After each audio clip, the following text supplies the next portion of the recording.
will make him put on weight, that he accumulates fats inside the arteries, that he is losing to, I am at this moment of my life.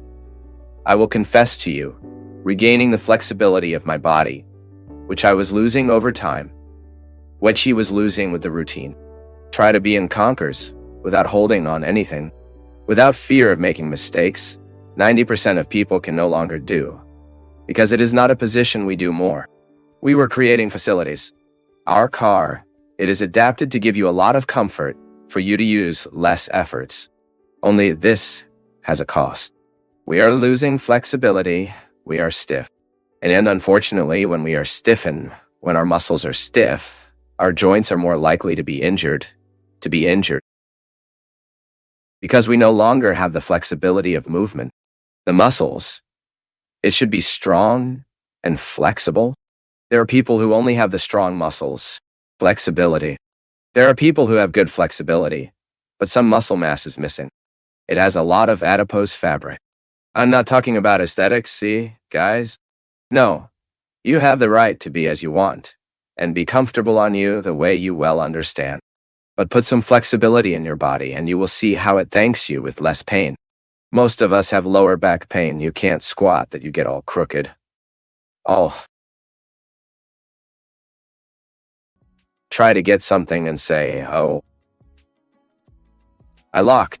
Raise never again, because the potential of the body, it exists, is hidden, is very hidden within us. That is why it is good that you have a physical activity that exercised, that stimulates muscle strength and flexibility. The mind, the same thing. I can have a quiet mind. Serene? Her potential is this. You are not born distressed. You were not born mentally conflicted. If all your needs were met at the right time, you would stay there in the mercenal breathing correctly. There comes a time when our anxiety is so great that it changes to our breath. It is impressive how even our body suffers the consequences of a disordered mind.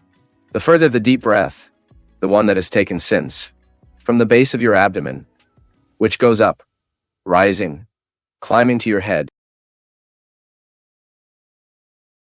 This is the breath that has a huge power to oxygenate everything, including your thoughts. The potential of the mind is inside, but it is asleep. Thanks for the opportunity to enter your home, to come into your life, to talk to you, to talk to your family. We believe the place of conversion is our heart. Maybe since childhood we have heard that our heart needs to be transformed, isn't it? That our heart needs to be renewed, converted. Even though everything we know, everything that happens in our life is ordered by the brain. The heart has always had a very strong symbolic language to be the center of all that we are. If you want to speak in a depth of yourself, you use your heart. The heart is a place where God needs to have no obstacle to speak to us clearly. Why do we put these obstacles? Our sin often, it gives us obstacles within us that will then create an enmity between what is good for ourselves. It's impressive, as we sometimes find people who are being enemies of themselves, because this is possible. Just do not filter the voices that speak to your heart. We use this expression a lot, right? This text spoke to my heart. This book spoke to my heart. That image spoke to my heart. That's it. She had effective power over me. She had an authority over me. When you use the expression that the other has hurt your heart, or when you want to highlight the value the other has in your life, you say that he lives in your heart. Yes, the heart is a territory of high symbolic value in our lives. This is why we always say that God's entry into our lives is through the heart, the center, for all that we are. God does not enter the secondary doors. He prefers the main entrance, is our heart. Be very careful, the word hurts. And if she comes from a person we love, she hurts even more. Why? For the heart is a territory where we put those who have authority upon us. Therefore, the heart is much more than we think it is. The heart is the populated territory, the city where many people dwell within US. And as every city has its rides, we need to put these rides in the right place. Because your heart is a holy territory. Your heart is a territory that deserves all reverence. Your heart is a territory that deserves all vigilance. Jesus already caught the attention that we had to watch and pray. Pray is an attitude that puts us in daily consonance with the Lord. And surveillance, the observance so that we do not lose the ability to identify who the friends of our hearts are. Who are the people who are in fact collaborating so that we can make our hearts more and more pure. So that God have the opportunity to speak in Him, and through Him in me. Sometimes we get upset with something that the other tells us, and this annoyance will take as much as the other is important to us. Have you observed this? That sometimes you received a hurt there, a word that was difficult for you to digest, a slander that someone has done to you. The weather erases it. In a moment, the other comes to ask you forgiveness. You don't even remember why she stayed or that you were upset with her, because in fact, the bond was not so narrow. Now, if it's someone we love from the heart, if it's someone who has effective authority over us, this hurt can hurt us very deeply and can hurt us for a long time. We need to comb the fine comb to see if we are saying amen to people who are really committed to our conversion process. Many times we cannot come to the knowledge of God is because the amen that we are humanly telling people who have an influence on us does not favor us, or even people who are not committed to our growth, of people who are not interested in our liberation. It's amazing how people with the gift of strengthening what is weak in us, to become even worse than what we are. And then comes the conversion of the heart, my people. If we do not have the courage to look at the relationships we have, to the people who have authority over us, and to identify that person is playing in my life the same role that Jesus plays, which is to free me. Who is it to become better? And what are the people in our life that further accentuate our weaknesses? This is what we are talking about. And then we started to be selective, not in the sense of being prejudiced and throwing each other away. No, it's not about this. Our conversion process must happen above all in the conscience of this humility. We are no better than others, but we have the right to delimit space. And who will exercise this authority upon us from today? This effective authority, this voice that dictates to my heart who I am and who I stop being, must be with the symbol of faith. Love may be it, right? The opportunity we have to assimilate the other to know it by heart. Just as a mother looks all the time to her son who brought into the world, we know that in the first few weeks, the mother cannot look at anything but to the newborn she has in her arms. An exercise of love, as if you wanted to know all those color features, as if you wanted to decorate that face to never forget it again. As a photograph cannot record so deeply what a mother's look can. By the way, I find that fantastic. The mother is the woman who first saw us in life. The mother is the first woman who looked at us calmly with delays. It is that woman who took her look at us to know by heart. It is the human exercise of understanding what is divine. It's because the word of the other has authority over you. That's why I always say that a mother, when she puts a child in the world, a father, when she puts a child in the world, needs to be very careful about what she will say to this child, because his word will have authority over his son. Many children are traumatized because they heard from people who were their safe haven unfortunate sentences which they depreciated, who diminished. São Paulo has a very interesting passage in which he speaks of this intimate enemy like a thorn in the flesh. Of course, he is talking about his weakness. The angel of Satan who screams day and night. He says in me, what is this thorn? Human weakness? I know very well that this inability to say not what is self-destructive is a declared manifestation of lack of love. It's just that my people, self-love works as an immunity. Self-love works in our emotional life in the same way as immunity in disease prevention. When a person has a good deal of self-love, when he manages this zeal daily, this person will think 2, 3 times before taking a self-destructive behavior. This is true for relationships. How many people you find for life with self-destructive relationships, surrendering to a non-love, a relationship of possession, but because it is stopping to love itself, it surrenders to that relationship. And it's unfortunate. When self-love is down, we become an easy prey for addictions. Maybe you are needing to take a look at your friendships.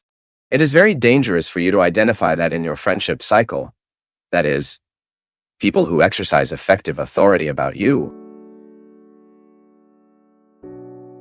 are those who corroborate your addiction. They are those who do not help you overcome what you need to win. Perhaps today the program is just for this. Make us think of those who live within our hearts. Who are the people who really exercise an authority over us? And from this reflection, my people, we are able to think about our process of conversion with a lot of cross, with a lot of realism. Because if we identify that our heart is housing enemies, people who are not at all interested in our personal growth, it is also a gesture of conversion to put these people in due place. Because anyone who wants to have a pure heart will have to have the courage to mess with the impurities that we so often lodge within us.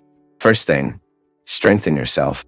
You need to have a strengthened will, a safe path for you to interpret whether you are being a Christian or not, whether you are living the essence of Christian spirituality. Is you wondering how I love myself? Ready. I know we have a lot of writings. You have the Bible, that is an extensive book. Many rules, by the way. Many Old Testament rules that have been reinterpreted by Jesus, and who is unfortunately sometimes where we find Christians these days wanting to resurrect the laws of the Old Testament that Jesus somehow has already surpassed. Of course, intended, wanting somehow to find in Holy Scripture a foundation for their hatred, for their intolerances. Is there? In fact, Father Leo, wise Father Leo, said that a lot. In the Bible, you find texts that justify until the murder. If you want to murder someone and say you were in the Bible, it's there. You find such texts for it. So we often get lost without a clear understanding. What does it mean today if I want to tell the world that I am a Christian? You will have to love. You will have to love God above all things. What are these things? All. There is no exception. Your home, your money, your family, and be responsible. Then I will say why it is responsible. I know a lot of people irresponsibly, in the name of a mission, dropped the family to the background and went to live the things of the church. This happens a lot. It is another dimension. It is not dropping the responsibility of taking care of the family and getting more stuck there inside the church than taking care of home things. It's not that. It is here that the thing happens. Loving God above the job we have, the success we do, the career we built. But it seems very theoretical and difficult. No, it is not. You can value your career, for example, the success you make putting God above all this. Just understand that all that you have achieved was not only your merits. Who gave you this capacity? You developed the capabilities, but who gave you the origin? Received from your parents? Who gave to your parents? And then you arrive in an eternal search in this God that sustains us in everything. Yes, loving God on all things means you firm within you the awareness that everything you make of the wonderful, impeccable, from the human point of view, that moment when your humanity was absolutely free of everything that is petty in you. This is God's gift in. This is God fully manifested in us. So the person who sings wonderfully well, he sings knowing that that corner, that ability to sing, although it has been developed through classes and efforts, is a divine gift that it carries. This puts us in humility, simplicity, even in life with people. Who has this conscience is hardly covered by arrogance, because he knows that all the greatness he could achieve as a person has his root, his origin in God. It is God who supports me. It is God who gives me the gifts.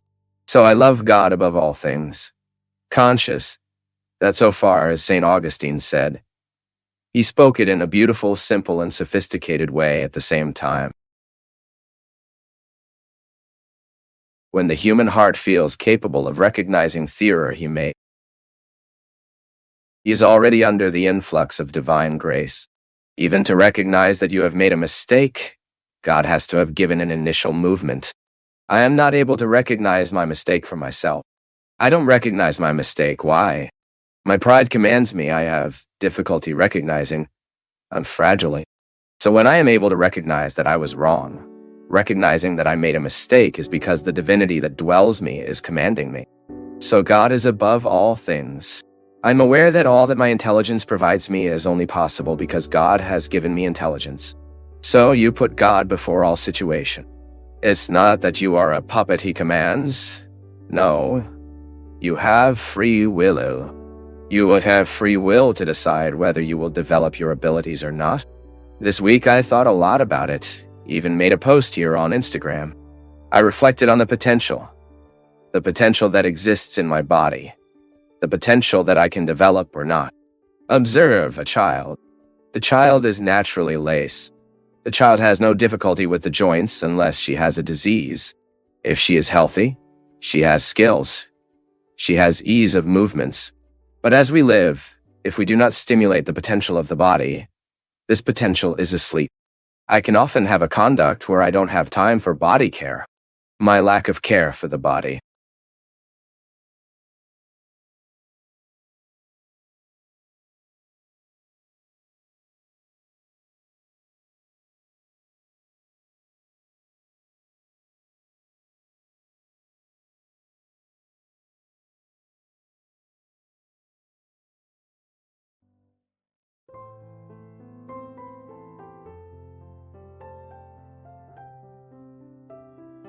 Is it so significant what is deaf to hear again? Is the deafness for the one who has? By the way, I heard another day saying that deafness is even worse than blindness, because blindness leaves me away from the world. Deafness removes me from people. When I'm blind, I stop seeing the world. When I'm deaf, I stop being with people. This should cause a great loneliness, right? So being healed of deafness is to be returned to people. But we might think, but I don't have this physical deafness. I don't need to be healed from this physical deafness. But I have that deafness that drives me away from people because I lost the ability to hear, listening, right? And it's interesting because when I don't know how to hear, I naturally provoke the other, an indisposition to hear me too. When Jesus returns to man this ability to hear, he is returning him to people. This is very interesting to identify. What a part in what made it difficult to be with others. Of having qualified relationships. When I say qualified relationships, they are relationships that do us good, that make us grow, because salvation comes to us in the ear. I knew that, by the word that transforms us.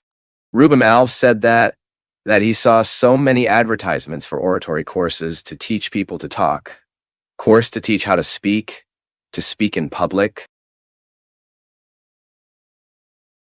to have good rhetoric, to know how to argue. But he was unaware of a course of listening, which was precisely to teach us to listen. When we lose the ability to listen to each other, when we lose our willingness to listen to each other, we compromise our relationships a lot. Much of the conflicts we face at home is because we unlearned from listening. And when I say here, my people is to create the ambience, the willingness for what needs to be said. Because sometimes we even say, but the wrong way. We say to the screams what should be said with patience, with calm, serenity. And so we do not solve the questions. And you know, my people, the word transforms our lives. God created the world through the word, and he continues to transform the world through the word. And we who believe in Jesus are recreated and transformed from his word. He did it in the lives of many. And God saves us through the words of the well, intentioned people who love us. But if we don't listen to these people, how am I going to enjoy the saving benefit that comes to the other's word? I always think that when I testify to what God has done in my life, I offer a way for the other to walk and make a similar experience.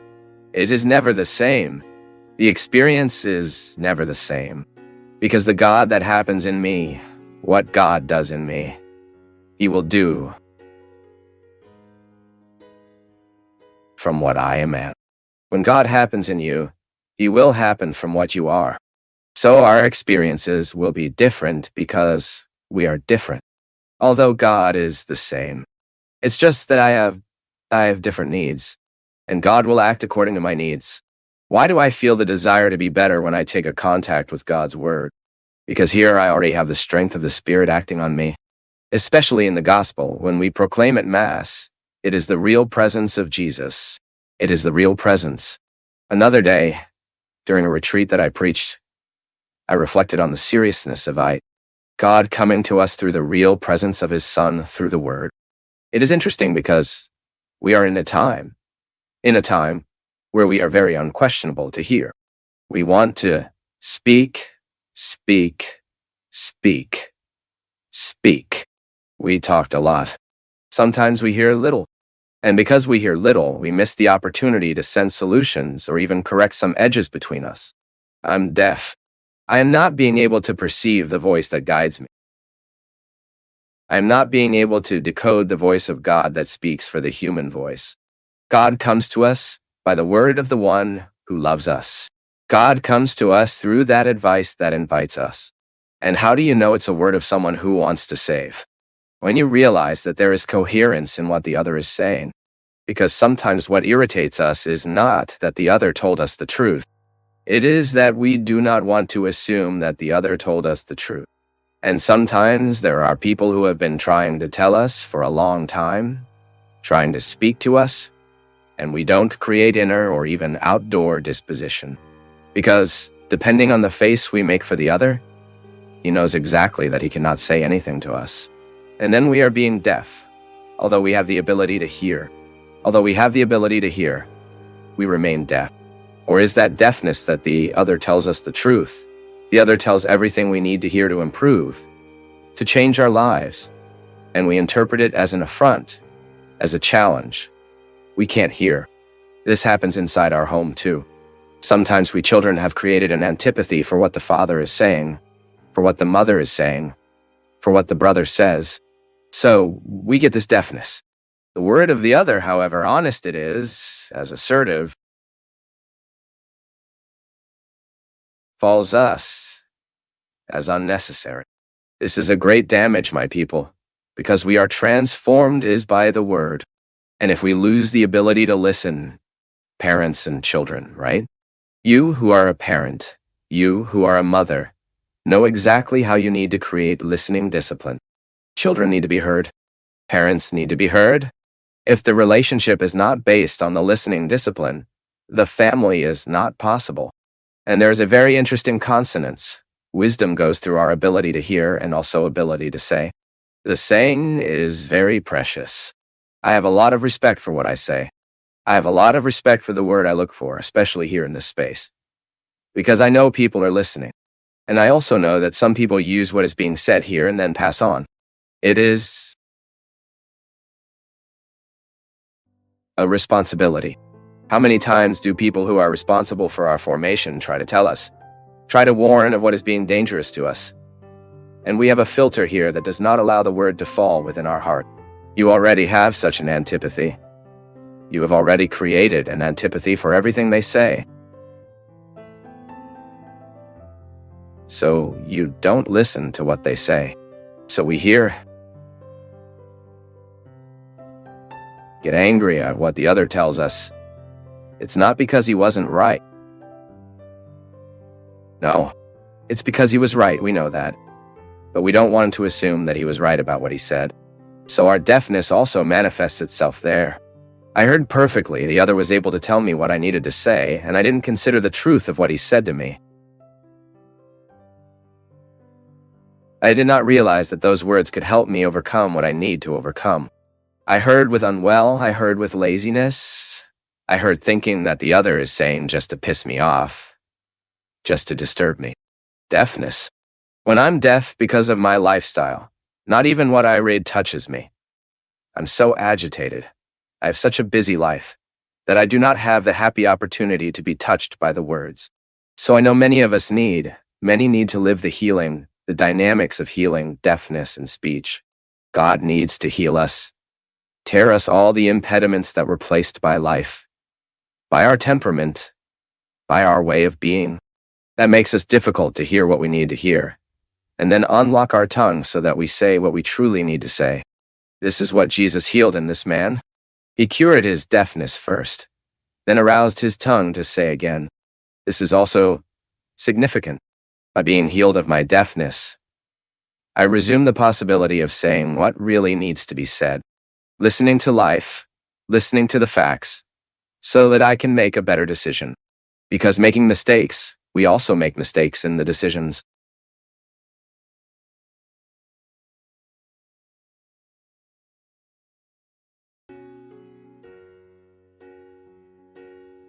Human love is like this. It is a powerful weapon that can build how it can destroy. That's why in weddings there are people who live wonderful experiences to be built, because they got married. They have become wonderful people. The other made her grow up. The other promoted her. The other made her find what she was most beautiful and didn't know. But we also know that there are many relationships, many marriages, many friendships, which are factors of transformation and destruction for those who live. Why? Because love is not being interpreted seriously. The other is using the power they have because I don't know if there is greater power than this. I do not know if there is a more determining authority than this, the effective authority. Effective authority is something that needs to be administered very carefully. When you have effective authority about each other, that is, you are important to the other. What you say has a lot of weight. Your gesture has a lot of weight. Your opinion has a lot of value. And thank God, why? There is an effective authority that if we exercise rightly at the right time, we can forward the other for good, the best way. That is why the child will make a point of obeying what the father has proposed, if he really has an effective authority about his son.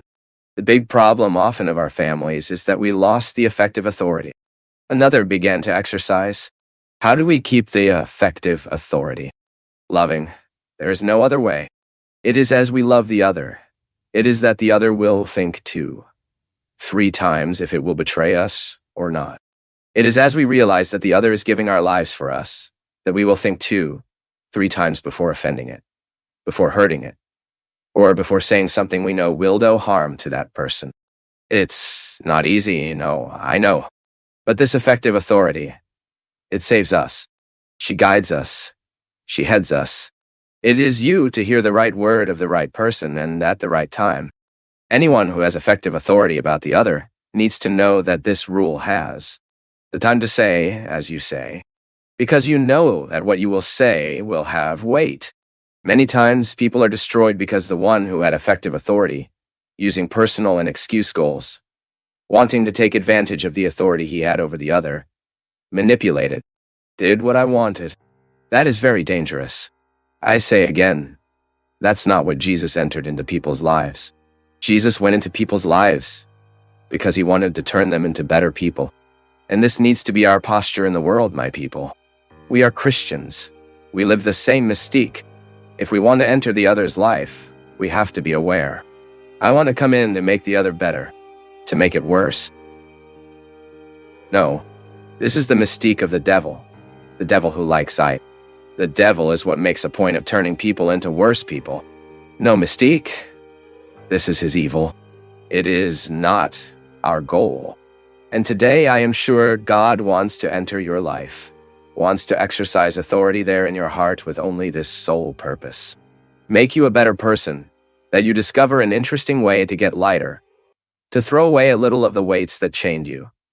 And if there is any effective authority being exercised in you, and if you realize that this authority is destroying, you have the courage to put these cards on the table and define the role of these people.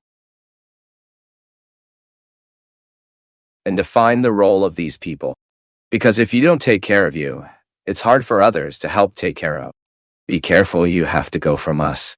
Today, remembering that it is the opposites that many things are born. Positive things, isn't it? Of our reverse, I always like to say, pays well in your defect, pays well attention to your defect, so you know what virtue that can be born from it is. Because, in fact, we are acquiring many addictions, many defects throughout our lives. If we don't take care, we will never make this transposition. The defect is very natural in human life. It is very natural that we get lost in our limits. I am limited. You are limited. The indigence is part of our history. It is my statute. It is your status to suffer from indigencies. But who says these indigencies need to be definitive? By the way, more and more I understand that the procession and the true human maturation is this distancing that we are doing from the defect to this approach of virtue. If we don't take care, we die with the defects. Because to transform a defect by virtue, we must first have the grace of God that helps us, and then human effort. This daily, everyday struggle that you have the courage to look at what you are, your boundaries, and you find that you can make this transposition. And it's so noble, my people. I like to understand the process of holiness like that. The saint is that man, that woman who knew how to take good care of the defects there. The defect is like a brave dog. If you don't put it on the leash, he hurts you. He hurts who's on the side.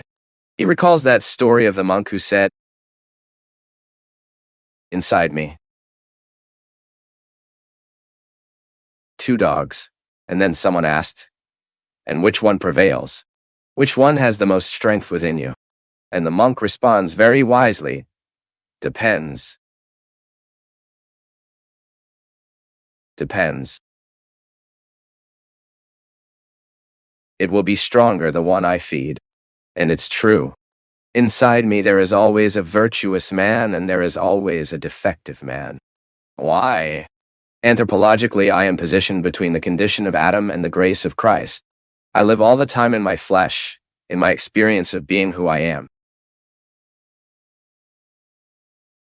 The dilemma. Or, I accept to be the defective man that Ada.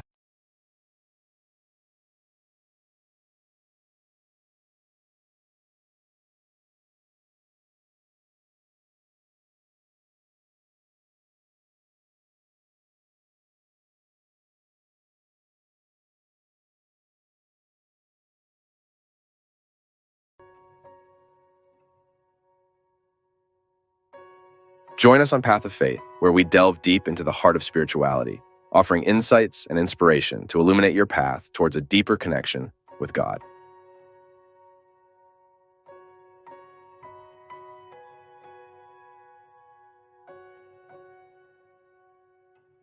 And today we have the opportunity in this program to talk about our life. I always like to say, here we don't deal with theory. The main agenda is the life of all of us. It is my life mixed in your confession, in your prayer request, in your request for counseling. It is our existences being mixed in this beautiful art of meeting. And I thank you to trust your heart to me right now. I want, with great responsibility, to conduct this moment of meeting, because I know that responsibility at this moment is fundamental for God to have your space here in you and you. My people, I have been following, I believe you. Since last night, I was awake to see the rescue of that first miner in Chile, who for 69 days passed 33 men buried in that mine. And yesterday, when I saw the first man being lined with the earth, I felt a great emotion in my heart. And I followed today, a little still, yesterday before bed, all day long. Always trying to know if it was going well. Because for me, that rescue, he speaks a lot to my heart. First, because I think I'm claustrophobic, so I was too agonized knowing that those people were buried and I put myself in their shoes. Imagine how hard it should be. It must be sad. Painful spending so many days without seeing the sunlight, without having the opportunity to go home. Take a shower. Sleep in our bed. It's so good. No, it is. And as heard mixed in the story of those people I had not even seen right, I followed the rescue of these miners today. When I left home, 5 or 6 more, 6 was missing. I don't know. And I wondered, looking at that capsule where those men were removed, the instrumental, so that these men could be taken from the earth. I kept thinking that in our lives all the time we also need to go through the same rescue experience. When we start interpreting that, from time to time, we also choose to live underground. You may have already experienced it in your life. Some moments in your story where you had that clear feeling that you were in the background. And seeing that capsule, being that depth man, I kept thinking that our conversion process does the same thing with us. When we take our process in God seriously, we are also taken from the underground of the world. When Asli, because of the wrong choices we made, we went to live in the background, When, in fact, we are born, it is upstairs. Sao Paulo said so seductively, seek things from above. We do not have the right to get used to the underworld with what is underneath. Men and women who are living this process of construction in God, of conversion into God, are men and women vocational to the heights. And I was asking God for the grace to be a state all the time, so that I don't get used to underground. I don't know if you realized, and you may have heard, that those men, they have stayed so long in the dark that now they are not able to see the light at once. They will have to get used to the light. It will have to be slowly, a little bit in every moment, until the time comes when they can remove those glasses. Why? The eyes got used to the darkness. And now returning to light is an exercise. You need to relearn. The same happens with us. To contemplate the light of God entering the context of light requires adaptation. And that is why conversion comprises this whole process of adaptation to a new life. We leave the undergrounds of the world. Leave that underworld where lies, drugs, injustice, infidelity, everything that denigrates the human being, everything that deteriorates us. And we want to reach this part higher. Now, we do not want to get used to the dirt of the background, but we want to be mashed all the time for this place that is mine, which is that no one can withdraw from law. I don't know if you also need to be lifted in such a capsule, but it may be that at some point in your life you recognize that you are eating from the underworld. Don't want that. Jesus' proposal is for us to always reach more. Today I lived a situation that made me think a lot about the power that gratitude has to reorganize within us. What we lived, and that I was like to compare as if it were a piece outside the shelf. Right? We arranged and left. Something is left,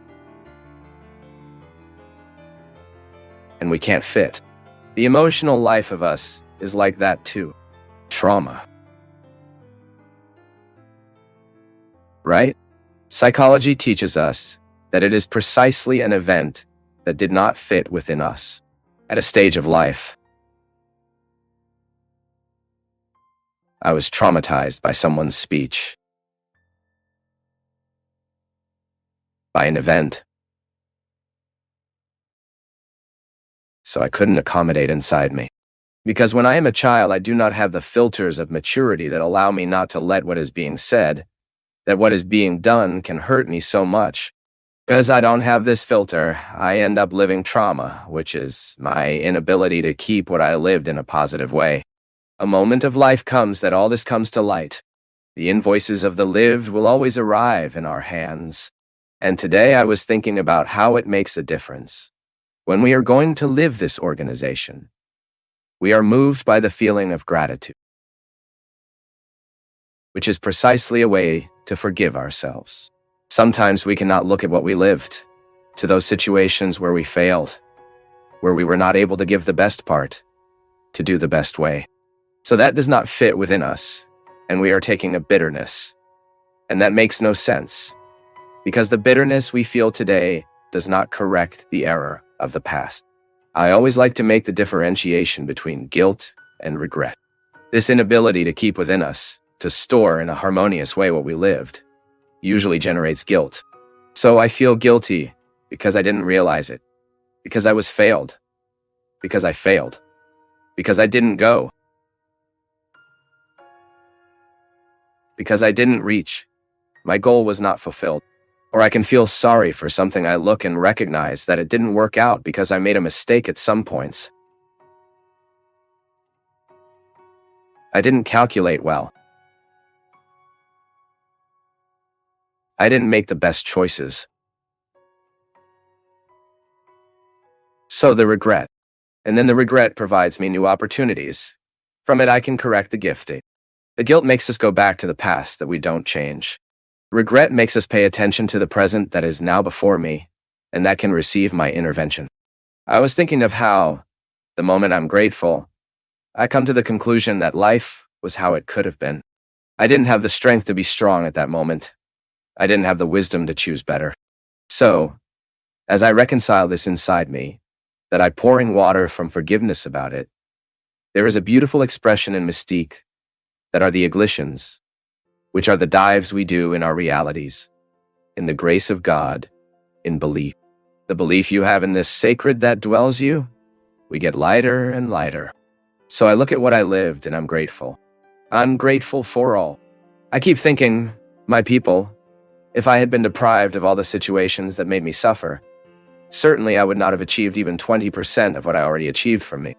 Of course, I'm far from being on my best version, but what I have already reached today allows me to be a happy man.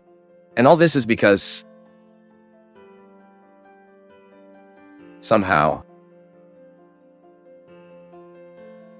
I think, I had a very difficult life. I have to this day, I have. But I don't complain, no. I am grateful. I am grateful for life. For all that I have ever able to live. For everything I have today. This gratitude with life, I learn a lot from my mother, who always had a very, very difficult life. By the way, her story inspires a lot. And I never saw a stroke of grudge, hurt in my mother. And everyone who knows my mother knows, right? She has a delicate humor. She's funny. She doesn't have to tell a joke to make us laugh. Many people even at first approach her because it's my mother, right? But after they discover the human being she is, the person gets tiny near her. It has a natural gratitude. I feel like my mother put everything that was messy inside her on the shelf. In the shelf of emotions, everything was very well kept. And today, when I look at her, I have the opportunity to see a good human being with life. Now, there is a lot of a phrase by Aunt Judith, who is Marcos Montenegro's aunt, who lost a son, just as my mother lost two. She tells the whole story, which is very sad. And then she always finished like that. But it's all like that. That's right. I think when we live this daily reconciliation with what happened to us, we will not sleep with resentment. And then it delivers us from feeling victims. Poor things of us. Look how I suffer. Because in fact, this is the great. It is the fact that paralyzes us. When we start to interpret with victimism, I think it is much lighter. We look at life, no matter how hard she is. And she's hard for all of us. Then we look good in her eyes and say, Donna Vita. The lady owes me nothing. It's all right. Let's continue because it's all right.